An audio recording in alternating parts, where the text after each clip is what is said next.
रामनवमी की बात हो और झारखंड में हजारीबाग की बात नहीं हो, ये हो नहीं सकता है। ऐसे में हजारीबाग के विधायक मनीष जायसवाल हमारे साथ हैं, जो लगातार रामनवमी के जुलूस निकालने की मांग सदन के अंदर और सदन के बाहर कर रहे हैं।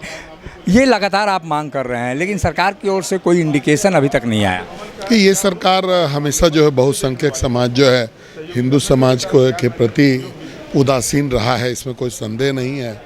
लेकिन ये एक बहुत बड़े समुदाय का विषय है अभी, चाहे सरहुल का मामला हो या रामनवमी का मामला हो, तो मुझे लगता है कि इनको जल्दी से जल्दी इसका जो है पटाक्षेप करना चाहिए। ये सरकार क्या मान के चल रही है, आपको क्या लगता है? देखिए, सरकार में अनिश्चितता की स्थिति है। इनको समझ में नहीं आ रहा है कि हम लोग को क्या करना चाहिए। एक तरफ इनका जो है अल्पसंख्यकों का वोट का मामला है, और सीधे सीधे आपने कल अगर इरफान अंसारी जी को सुना होगा तो उन्होंने सीधे सीधे आरोप लगाया कि जो रामनवमी त्यौहार जो है ये बीजेपी के सदस्य और आरएसएस वालों का त्यौहार है। अगर उनकी बात को मान भी लिया जाए तो सरकार के लिए और भी बड़ी दुविधा है। तो हम लोग तो ये रिक्वेस्ट कर रहे हैं कि ये 100 साल से पुरानी परंपरा है और 100 साल से ऊपर से ये जुलूस निकाले जाते रहे हैं, तो जो परंपरा बनी हुई है उस परंपरा को आगे भी निभाया जाए, ये हम लोग का डिमांड है। ये आप लोग को लगता है कि हजारीबाग में हमेशा रामनवमी के वक्त कुछ न कुछ दुर्घटनाएं होती हैं, जो सांप्रदायिक सौहार्द है वो बिगड़ता है? ये मुझे आपको ये भी समझना पड़ेगा कि क्यों बिगड़ता है। जब भी ताली बजता है तो दोनों हाथ से बजता है, ताली कभी भी एक हाथ से नहीं बजता है, और एक समुदाय को इस पर दोष देना ये गलत होगा।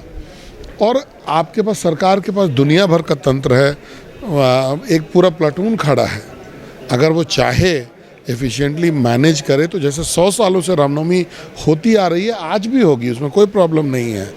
कुछ तत्व जरूर हैं जो कि रामनवमी के नाम पर जो है हिंसा भड़काने का काम, और ये दोनों समुदाय में है। ऐसा नहीं कि किसी एक समुदाय को उसमें दोषी ठहराया जा सकता है। सरकार इस कारण भी रोक रही है।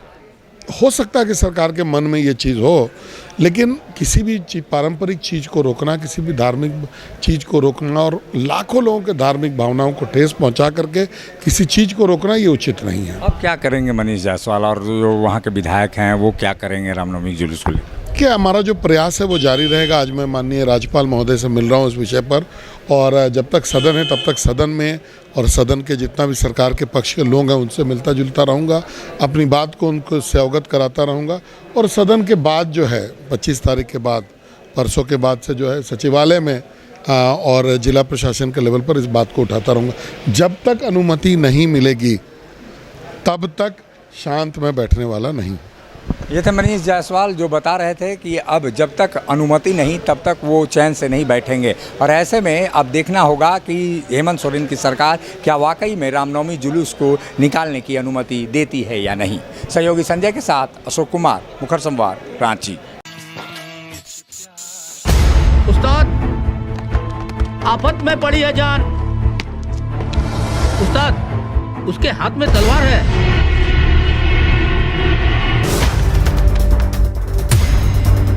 तलवार का मुकाबला पाइप से।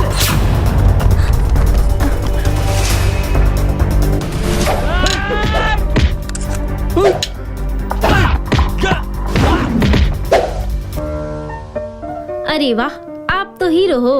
हीरो मैं नहीं, ग्लाइको पाइप है। अरे बॉस का कॉल। हेलो, आज का हेडलाइन क्या है? आज का हेडलाइन तो ग्लाइको पाइप है सर। ग्लाइको पाइप, हम चुकाते हैं एक एक बूंद की कीमत। जब टूटती है आस, जब थकती है सांस, जब रूठते हैं अपने, मुंह मोड़ता है जमाना, जब अंगड़ाई लेता है संकल्प, फिर बनती है कहानी, बनते हैं अनमिट निशान। देखिए मेरे साथ संघर्ष की दास्तां।